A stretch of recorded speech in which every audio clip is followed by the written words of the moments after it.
Assalamu alaikum. This is a new case today where we have had this received from the lab. And one of the students was asking me about the preparation of, and any criticism of the preparation and anything needed to adjust it. First of all, the first thing we looked at was the margins. The margins were clear. Okay. By the way, this is a case that has been delivered, but just to make it for a next preparation better, inshallah. Okay, so we have a clear margin all around.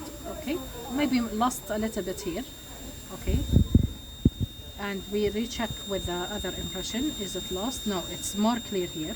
So it might need just a little bit of scraping by the dental lab. So to match, because this has been poured twice, one for a dye and one for the cast, the solid cast. Okay, the student was asking about the preparation, so we have enough margins. What was the material here? Monolithic material. Yes. Okay, and this is one of the advantages of monolithic that I need to emphasize many times, because monolithic are no longer following the preparation guidelines of ceramics. So we don't need all of the margins like 1 and 1.5 margin around, because this is not a layered zirconia restoration. This is a monolithic, and monolithic we can go down to 0.5 as a margin. So you're okay with thin margins, okay? But what I want to concentrate today in our presentation today is talking about the importance of the occlusal reduction in the form that we have in ideal preparation videos, and you see them in the books and so on. What we have are 4 domes, okay?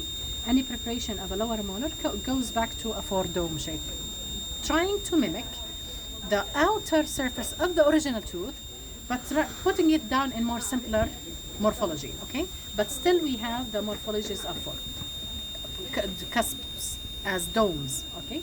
What are the importance of these? If this preparation, I consider this preparation, you can see that it's almost flat here, okay? A little bit raised on the edges, but this is almost flat.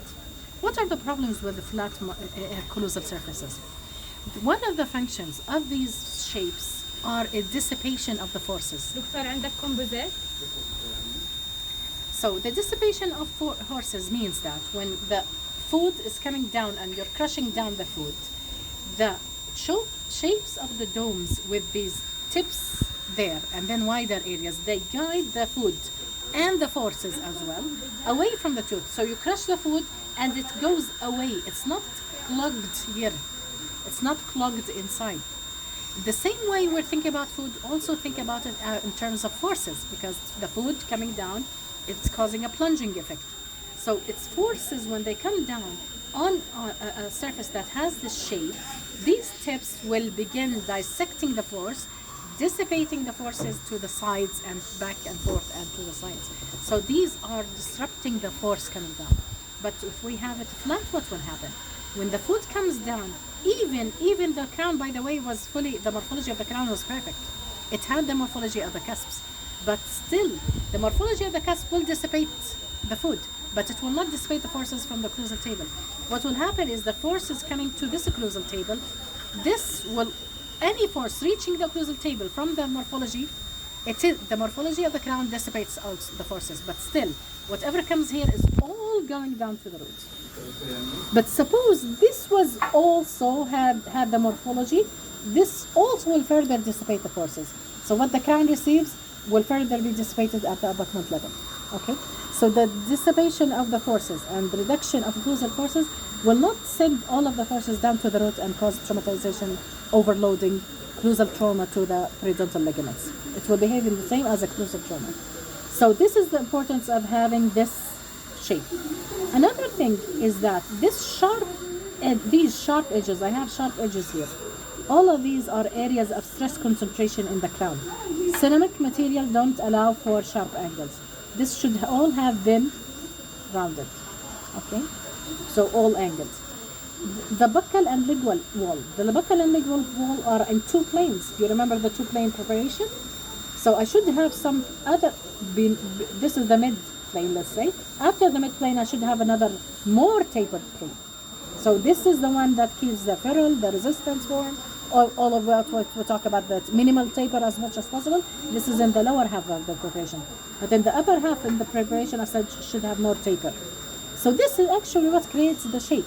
So if I make a bit more taper here, make a groove here, make a groove here, more taper here, more taper here. This is what creates the dome shape.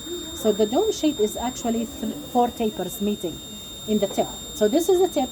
There is the axial wall, then the upper half more tapered. This means this is the upper half also more tapered. It's more tapered from the inside. This is what creates the dome shape of the cusp. Okay?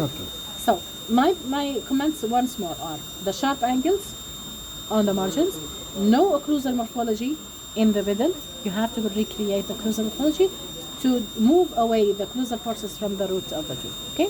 The margins are okay, the smoothness is okay. There are no two plane preparations. Do you need a groove in a crown, in a single crown? Do you need this buccal groove? Well, it adds in anti-rotation features, but it's more needed when we have a bridge. We don't want the material, the bridge to flex in the middle, and this goes away from the tooth. Okay, so it's more important in bridge and crown. In bridge work. Okay, in single crown, if there's I feel that if there's a possibility of rotation, we add them. This is my comment about the groove that is present here. Okay. Thank you.